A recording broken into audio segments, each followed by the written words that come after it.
Monday marked day 2 of the battle on Broad Street.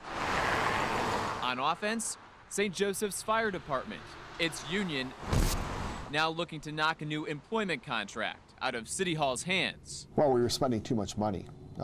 We were spending nearly $4 million on the police and fire departments, and we were only bringing in $5 million in property tax. Almost 80 cents on every dollar was going towards police and fire.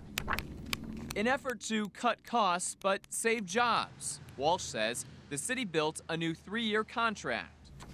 The deal, which included raises and lifelong employment guarantees, was ratified by the union in late March, an achievement Walsh kept record of in his daily planner. But for reasons unknown, Local 1670 has since backed out of the plan. This is similar to perhaps buying a new car. On March 28th, they went out, they purchased a new car, paid for it. Everyone was in agreement. The dealership's happy, they're happy. And then they come back 90 days later and say, hey, wait a second, we want to return this car. We want a full refund. And the reason is because we don't like the color of the car. And so the mood remains red hot on Broad Street as the fire union threatens legal action against a city which says the negotiating door remains wide open. I'm hoping that something will happen that stops well short of a circuit court battle. We don't need that, and our taxpayers don't need to be paying for that. But we'll do what we have to do to protect them. 10 a.m. and Lilia Barriga had been floating in the chilly Lake Michigan waters for more than 3 hours. I need you to keep on hanging on. You just need to hang on. That's what you have to do. Help is on the way. Out of sight and clinging onto a kayak, Barriga was drifting in and out of consciousness with Mishawaka dispatcher Becky Scheibelhut on the line. Lilia? Yeah. Do you know any songs that you can sing? I can't think right now. Okay, how about Jingle Bells? Do you know Jingle Bells? You want me to sing it with you? Sure. Okay, you ready? Jingle bells, jingle all the way.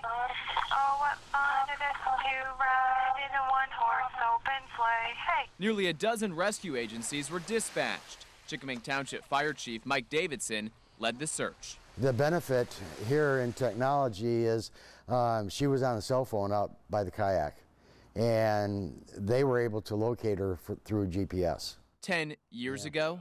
That would not have happened. Hang on tight. Are you still hanging on? I hear somebody talking in the background. Who's here?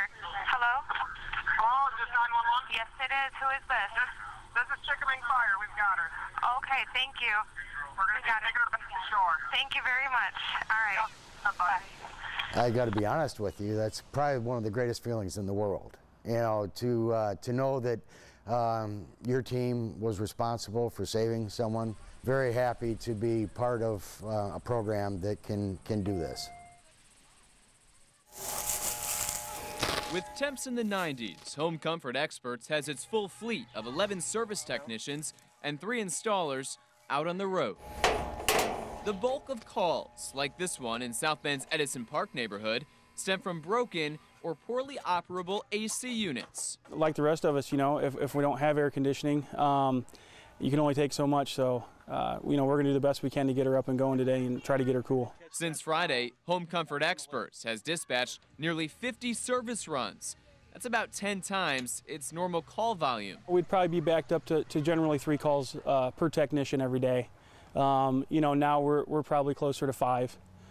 So, you know, that's another 4 to 6 hours onto a day. In fact, management at the 6-year-old company says revenue is about the only thing it can't keep cool. Our business is up around 30% over last year at the same time, so the heat's definitely helping us. It's also helping employee paychecks, as most technicians now clock in 12 hours a day, 6 days a week, all to ensure every customer has comfort inside their own home. Yeah, longer hours, obviously, working later. We're all doing more jobs than what we maybe normally would on a slower week.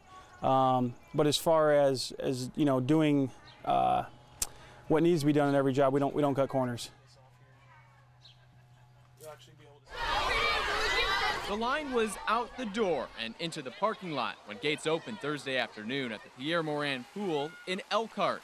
Within an hour, the local watering hole had registered record one-day attendance at 220 guests, with that number expected to nearly double by the day's end. We have our concessions area over there. We sell drinks constantly.